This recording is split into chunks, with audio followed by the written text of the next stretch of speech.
Dans Matthieu 3, les versets 7 à 9, c'est l'histoire de Jean-Baptiste qui baptise les gens en fait. Et il y a les pharisiens, les sadducéens qui viennent pour prendre leur baptême. Et Jean-Baptiste leur chasse en disant: race des vipères qui vous a appris à fuir les colères du jugement, produisez donc du fruit digne de la repentance. Et après quoi? Et ensuite il dit encore: ne prétendez pas d'avoir pour père Abraham. Pourquoi il dit ça? Parce que les pharisiens avaient pour habitude de se cacher derrière les pères. Ils avaient pour habitude de se cacher derrière leurs ancêtres, qui étaient des pères, des prophètes, des serviteurs de Dieu. Et cette génération, on a des gens qui se cachent derrière leurs encadreurs. C'est la même chose, l'esprit religieux, qui se cache derrière leurs encadreurs, derrière leurs pères, en disant: moi j'ai pour père tel, moi mon église, les noms de mon église. Aujourd'hui, on a des chrétiens qui n'évangélisent plus pour gagner les âmes, mais qui évangélisent pour présenter leurs églises.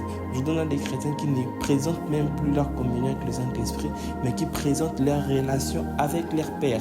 Aujourd'hui, on a des gens qui ne parlent même plus de la part de Dieu, mais parlent par mandat de leur Père. Donc, si le Père lui dit de faire ça, c'est ce qu'il fera. Mais si Dieu, Jésus, le Saint-Esprit qui est en nous, lui dit de faire un truc que le Père ne lui dit pas de faire, il ne le fera pas.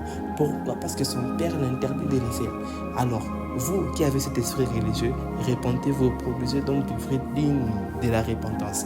Et sachant cela, c'est que ce n'est pas ton Père ni ton Église qui te ramènera au paradis, mais c'est Jésus-Christ qui est le chemin, la vérité et la vie.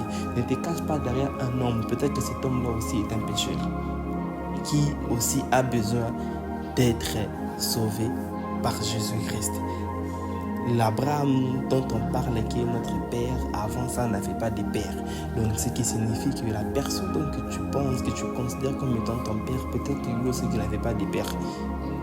Cherche à connaître qui est Jésus-Christ et arrange ta relation avec Dieu, car il est le chemin, la vérité et la vie. Il n'est pas mort pour toi pour que tu commences à avoir des pères des églises. Je ne dis pas que c'est quelque chose qui est mauvais, mais je dis juste que, sachant que c'est des choses qui nous ramènera peut-être à avoir un esprit religieux, recherchons à avoir la relation intime avec Dieu, car c'est lui qui sauve et non un homme. Amen.